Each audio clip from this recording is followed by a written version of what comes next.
Hej med jer, mit navn er Jens. Jeg skal vise jer i dag et lille trick. Jeg har været uddannet ved VVS i mange år. Inde bag ved følehovedet her, der sidder stiften. Mange af jer kender nok tricket med lige at banke lidt på den. Og så kommer den ud, så popper den ud. Men det er ikke altid det lykkes. Så der er et hemmeligt trick. Hvis man piller stiften af, så skal man lige have en klud under. Og så inde bagved, der sidder en pæl. Herinde bagved. Det kan være lidt svært at se. Men hvis man lidt med en lille skruetrækker lige lirker en lille smule frem og tilbage. Lille smule frem og tilbage.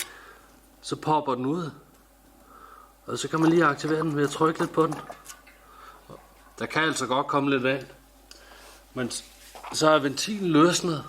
Og så er der varme igen. Og så bare på med stiften igen.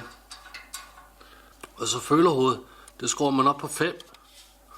Ud fra den indikator, måske lidt over. Og så klipses det bare på med den grønne opad.